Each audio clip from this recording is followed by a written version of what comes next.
Hey Riley, Zach at River Valley Marine in Red Wing, Minnesota. Hey, we're going to take you for your boat ride. We are dodging the raindrops here in Red Wing. A few of them still coming down, but we're not doing too bad at the moment. But we're going to take you through the Glastron here, give you your on-water demo, try to teach you everything we can about the boat, and really we're going to start with the launching process. I know a lot of this you're familiar with, but when you get to the back of the boat, the most vital thing in the world is to make sure that the drain plug is in. Drain plug goes in here. I already put it on. From there, make sure you take your transom straps off before you try to launch the boat. They simply go in and out. They're on a ratchet strap type deal, but you basically just take them in and take them off. You can hold that in to release them. The other thing, it's got a transom saver. It's right underneath here. You can see it right here. Trim the motor up a little bit. Yes, you have to have the battery switch on. I already did that, but make sure you take that off before you launch the boat. Otherwise, you're going to have to get it off afterwards. Other than that, we can go ahead and get the boat in the water and take you through some of the operational stuff. All right, Riley, we got the boat in the water. It looks really good. Give you kind of a profile view of the boat in the water. Looks very nice. The exterior looks really good. And from there, we're going to take a jump on board. As I walk down the dock, I love looking at that front profile view. That's a really sharp looking boat in the water. We're going to go on board, start to show you around, show you a few things of the boat as we jump inside here. I'll try not to go too fast. Again, if I skip over something you need to know more about, you just let me know. The first thing we're going to do is show you where the battery switch is. The battery switch is underneath this back seat. The battery and the battery switch is right there. I've got it in the on position. I did put the table back in the bag. It is there. The ski pylon is in the in its area there. All the cushions obviously are back in the boat. The filler cushion there, the filler cushion for here, the backrest piece. Working our way through the boat just so you know where some of the items are. I've got all the filler cushions and the filler inserts are in here. Over on the other side is just where the anchor is. Working our way to the back.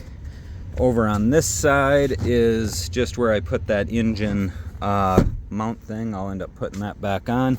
The cooler underneath there, there's nothing in there.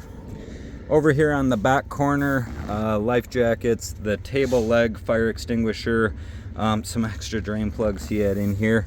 And in the ski locker is just the night light. From there, when it comes to operating the boat, first thing we have to do is put the motor down to start it. Put the motor down a ways. And once the motor is down, pretty basic, key, turn it over, turn it to the on position. You're gonna see all the SmartCraft gauges pop up. Turn it over, starts. Once you start the boat, obviously it's a good idea to make sure that it's pumping water. It's going to end up pumping a little bit of water out of this pee hole right back here. Obviously the Pro XS hasn't been ran this year, but a very smooth motor.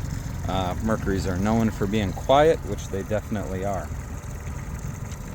From there, while we're letting this warm up, I'm going to take you through some of the gauge stuff in the boat and just some of the features that way. Over here you can see the main gauge. You can see where we got 45.3 hours, the depth finder reading 5 feet. That seems about right.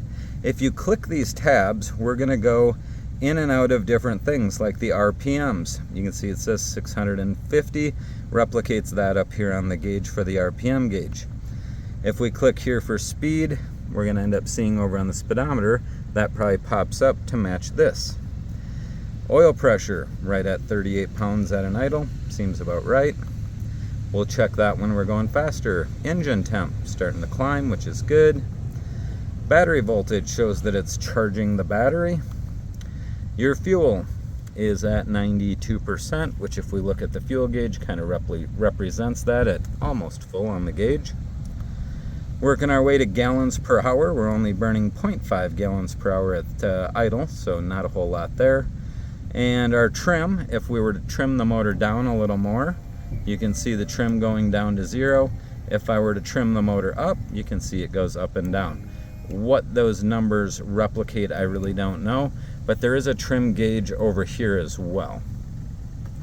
Keep working our way through. You've got air temp, 71 degrees, which sounds about right on a kind of a chilly, rainy day here. And we're back to engine hours. This side here, you can rotate through and see the exact same things.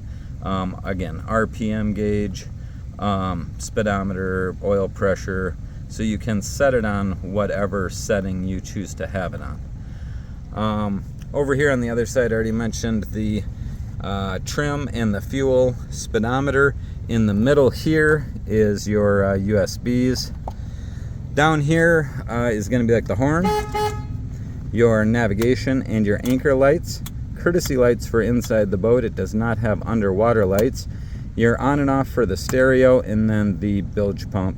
If you want to run the bilge pump, turn the stereo on, it's going to pop up over here. I can't log into Bluetooth, but I can log into the radio. It's not a rockin' stereo, but it works. Shut it off, you just push the button to source through, and then you can hold it in to shut the system off, or you can turn it off over here.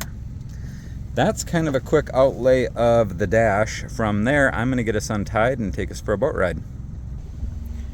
All right, so we're untied from the dock. We're going to head out into the river here. I will apologize, I am by myself today, so I am going to be a little shaky here. Another thing I forgot to mention, this here is the kill switch. This has to be attached to you. That is got to be in the run position. If it is in the off position, it will not start. When it comes to shifting the boat, it's very simple. Basically, we can take it into neutral. From there, put it into gear by lifting up the red handle and just sliding it into gear. It does shift very, very smooth. I'll shift it in and out of gear for you. There's neutral, and there's forward. And there's neutral, and there's reverse. And again, neutral and forward. So a very smooth shifting motor, and again, a very quiet motor. From there, I'm going to get us out of the harbor here, and we'll go for a boat ride. All right, so I am back with you. We have exited the marina area, and we are to the point where we can get up and go a little bit. So I'm going to keep the temperature gauge on along with the oil pressure. I think those are two important ones to look at when you first run a boat. And from there, we are going to get this up on top of the water and go for a ride.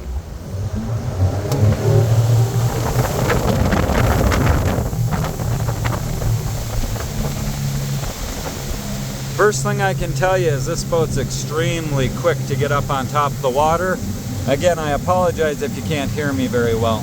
So when we look at the oil pressure, we're maintaining, we're right in that mid 50 range. Engine temperature seems to want to hold very good, right in that 130 range. Right now we are running the boat right at just under 4,000 RPMs, running just over 20 miles an hour. From here we can scroll through and kind of analyze some of the things. Battery voltage, again, staying strong. Fuel, gallons per hour, you can see we're up to 5.1 gallons per hour at just under 4,000 RPMs. The trim, I got it trimmed up just a little tiny bit. The depth is still reading at speed at 21 feet, which is about what we're at. Air temperature, back to the engine hours, time, and RPM, we're sitting right at 3890. Scroll to the other side here and we can get over to things like the depth, air temperature again, hours, time, and our speed. It's saying right at 22 miles an hour. And that's right at 4,000 RPMs. And again, this is a very just nice cruising speed.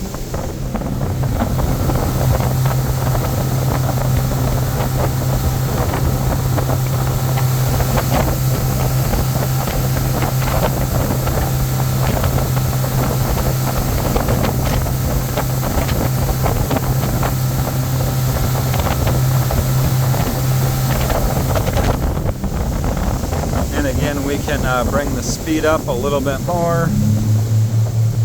We run it right there. We're right at 4,800 RPMs, or right at 5,000 RPMs.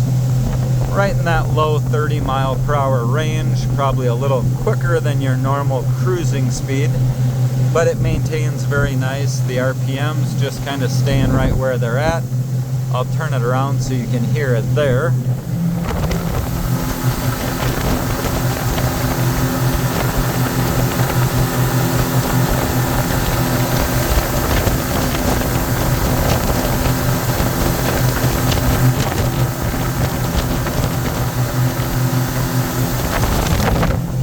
And everything just sounds really good. I'll turn it around because these things handle pretty nice. Just to kind of give you an idea, I just slowed it down to about 3,700 RPMs. And as long as there's nobody behind us, we can literally whip this in a circle pretty quick. And the boat will turn around on a dime, which is nice. We'll hit our own waves since we don't have any other boats out here on this rainy day. You can see it kind of chops right through them. We're nice and easy. And from there we will run this down the river, and we'll open it up a little bit and listen to the wide open portion.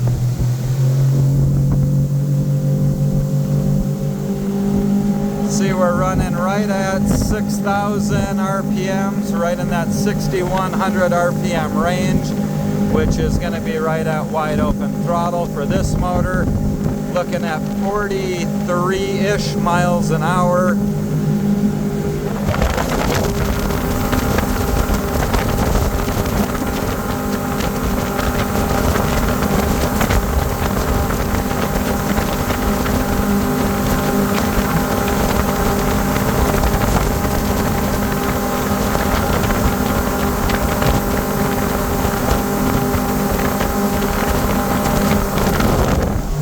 Definitely does not seem to miss a beat. Scroll back through, we're going to see oil pressure maintaining very good. Temperature still staying in that 130 range, 127 range. Battery voltage shows that it's charging good. Fuel, gallons per hour obviously jump up a long way as we're in that 14 gallon per hour range, running 42 miles an hour. Trim, I got it trimmed up a little. I will say if you're trimmed up too far, the boat gets a little squirrely, so be careful running it this fast. Depth, again, still reading at 42 miles an hour, reading 26 feet, which sounds about right. Air temperature and so on and so forth.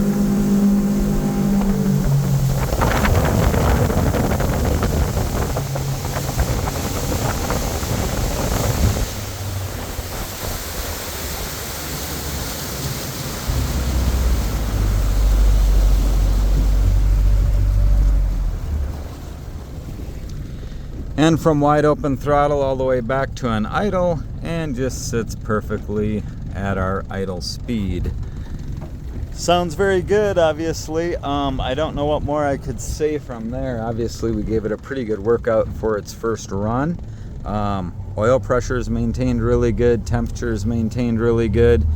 No shakes, no vibrations. Nothing stood out at me that way. Had good voltage. All the gauges seemed to work properly. The only thing I would say is when you decide to go fast, be a little careful because the boat does feel a little squirrely if you trim it out too far. I would say a comfortable range to run this boat is in the 25 to 34, 35 mile an hour range. You get into that 40 mile an hour range, and now granted I'm by myself today, you load it with people, you might not have to worry about that, but just be a little bit careful. From there, I am going to pull us back into the harbor here. I will give you one last walkthrough of the boat while I'm putting it up the river, and from there I'm gonna sign off. If you have any questions on the boat, front to back, inside or out, please let me know. I'm a phone call away. I appreciate you taking a few minutes to watch the video. Hopefully you learned something, hopefully you got comfortable with the boat, and hopefully the next time you see the boat, you're out on the water having fun. Thank you again, Riley, and have a great day.